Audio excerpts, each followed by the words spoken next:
Hey everybody, it's Mr. Carr again, and this is 5.2, proving theorems about perpendicular lines. Okay, so we're going to be looking at perpendicular and a little bit how would they compare to parallel lines. So let's look at vocab real quick. Draw a horizontal line and draw a smiley face somewhere above the line. So go like that. How would you calculate the shortest distance from the line to smiley face? So here's one of the key things. I would not call that the distance. I wouldn't call that the distance. Okay, my shortest distance is going to be bottom of the smiley face straight down to my horizontal line. Here's the thing. Shortest distance means it's going to be a perpendicular distance. The shortest distance between two objects is the perpendicular distance. Okay? All right, so here's a few concepts that we're going to be talking about in terms of perpendicular lines. Linear pairs of congruent angles. If two lines intersect to form a linear pair of congruent angles, then the two lines are perpendicular. This is what that looks like. So I have a linear pair, and I have both angles are congruent. Okay, well, if they're a linear pair, we know that the linear pair has to add up to 180. And if they're both congruent, they got to both be the same thing. So what's the two angles that add up to 180 and are the same? 90 and 90. So that's why I can now state that these two lines are perpendicular. And as a reminder, if two lines are perpendicular, then they form a right angle. Okay, so if I make a statement, so like two lines, so for example, I say A, remember this symbol, the upside down T means is perpendicular. A is perpendicular to B, then I know that I get a situation like this. A, B, right there, forms a right angle. Okay, one thing that's not in the notes that I do think we need to talk about real quick.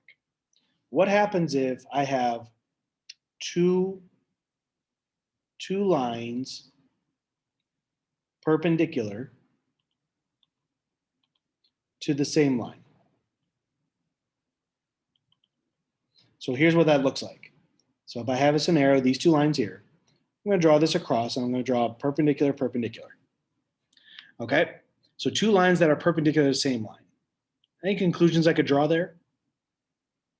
So here's the thing. These two lines, for this to be accurate, they have to be parallel.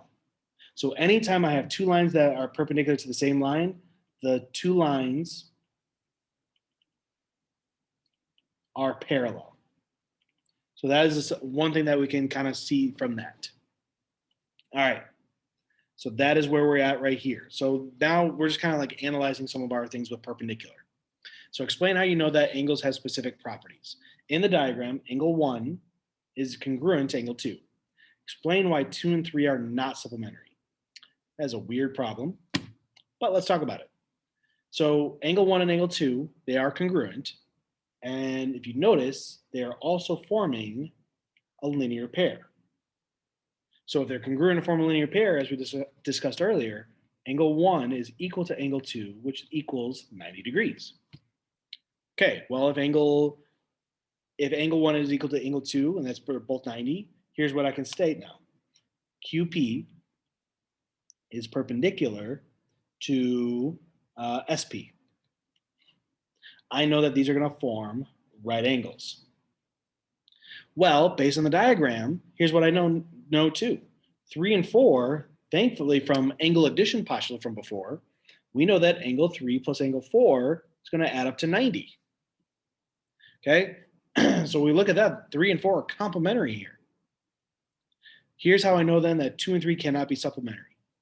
If angle 2 equals 90, and from this right here, I know that angle 3 has to be less than 90, then angle 2 and angle 3 cannot be supplementary.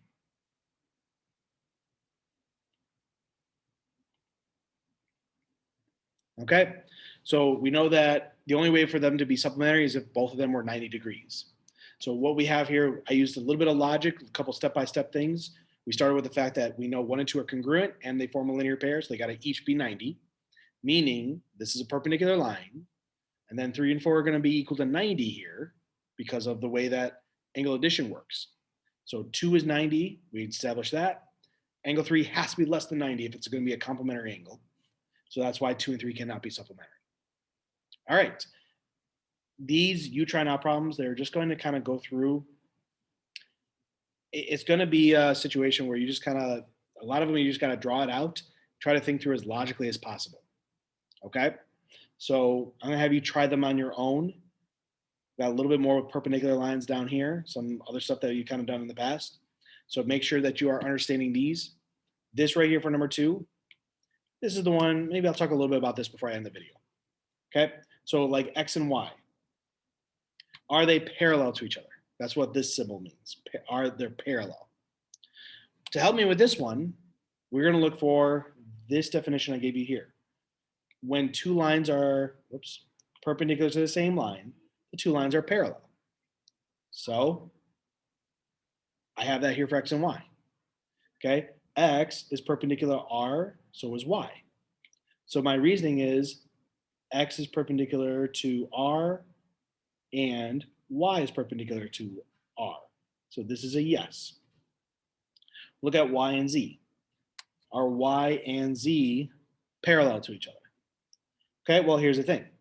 I don't have a direct connection, but I will say yes, because if I look at Y and Z, Y is perpendicular to R, and so is X. So that makes these 2 parallel. Z and X are parallel to S. So I'm actually going to jump to this one right here. This one's a yes because X is perpendicular to S and Z is perpendicular to S.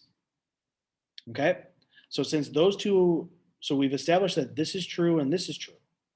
Well, if Y is parallel to, we know that Y is parallel to X, and we know that X is parallel to Z, the only conclusion is that this is true as well. Y and Z are also parallel because, what is it? Y is parallel to X, and X is parallel to Z. So a little bit of a logic there, a couple steps to make. And then the last one is R and S. That one's a little bit easier. These are parallel because R is perpendicular to X and S is perpendicular to X. They are perpendicular to the same lines right there. All right, so that was a concept that I want to make sure we covered just because it gets a little confusing when looking at the diagram. They're not always going to work out this way where everything's parallel, but just something to be aware of. All right, so that is it for 5.2. I'll continue on with our Unit 5 in a little bit, so I will see you later. Have a good one.